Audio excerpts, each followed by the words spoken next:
All right, let's dive right into an ancient concept that might just be the key to understanding your own mind. We're talking about three fundamental forces that are quietly shaping everything from your mood to your motivation every single day. You know those days, right? Some days you're just buzzing with this restless energy. Ideas are firing off left and right, and you just can't sit still. And then there are other days where just getting out of bed feels like climbing a mountain. We're going to explore exactly why we get pulled between that frantic energy and feeling totally stuck. So most of us are constantly swinging between these two extremes. You've got the race car brain, always on, always driven, but heading straight for burnout. And then you have that stuck in the mud feeling, which, can just lead to complete apathy. But what if I told you there's a blueprint to actually understand and balance them? Well, that blueprint comes from a really ancient framework in Sankhya philosophy. It actually gives these states a name and a structure. Think of it as a map for the very energies that shape our reality. And we're not just talking about personality types here, not at all. These forces, or qualities, were seen as the very fabric of existence itself, present in absolutely everything, from a rock, to a storm, to a fleeting thought in your mind. So these three forces are called the Gunas. The word guna in Sanskrit literally means a quality or an attribute. And really, understanding these three is the first huge step to seeing how they operate inside of you. All right, let's break this down. You've got tamas, symbolized by black. That's that heavy, dense, stuck-in-the-mud feeling. Then there's rajas, in red. That's the fiery, passionate, restless race car energy. And finally, you have sattva, represented by white. This is that state of pure balance, of clarity and harmony. The state we're all really looking for. Okay, so I know what you might be thinking. This is fascinating philosophy, for sure, but does it have any real basis in what we know about the brain and the body today? Well, the answer is surprisingly yes. Researchers are now drawing some absolutely fascinating parallels, suggesting this ancient wisdom might just have a tangible physiological basis. And check this out. We can see a potential link between the gunas and the very chemicals running our mood. That balanced, harmonious feeling of sattva, it could map to balanced serotonin, our well-being molecule. The agitation of rajas, that might align with elevated dopamine, great for motivation, but too much can lead to anxiety. And the inertia of tamas seems to correlate with increased GABA activity, which is an inhibitory neurotransmitter. And it doesn't stop there. The correlations pop up even in our brain waves. A sattvic state of relaxed alertness is often associated with alpha waves.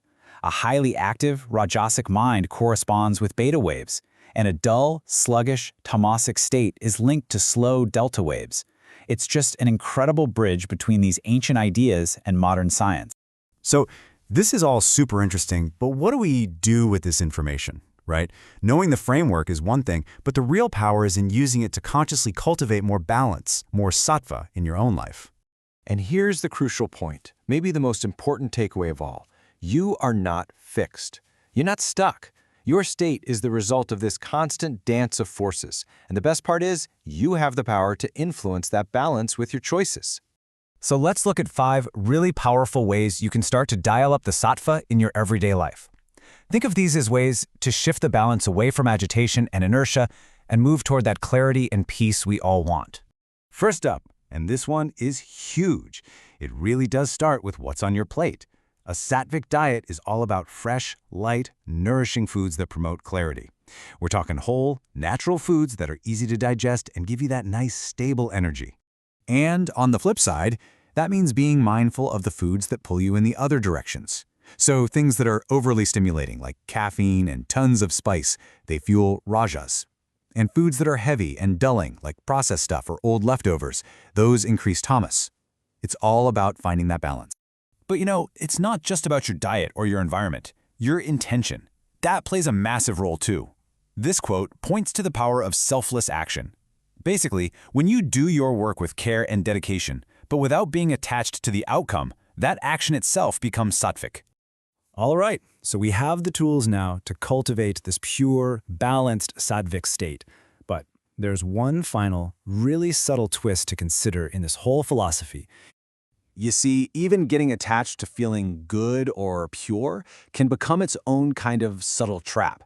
So while sattva is an absolutely essential tool for making progress, it's seen as a stepping stone, not the final destination. And this is spelled out so clearly in the Bhagavad Gita. It says that even goodness, Sattva Guna, can bind the soul by creating an attachment to the feeling of happiness and to knowledge. The ego can start to get really proud of its purity, and that creates a whole new kind of bondage. So, the ultimate journey here is to move from the chaos of tamas and the restlessness of rajas through the harmony of sattva, and then finally arrive at a state of pure, impartial awareness. A state where you can just watch all three of these forces play out without being controlled by any of them. So here's a question to take with you as you go about your day. Which force is shaping your reality right now? Are you feeling that pull of inertia, the fire of agitation, or the peace of balance? Just noticing is the first step. And from that awareness, you can consciously choose your path.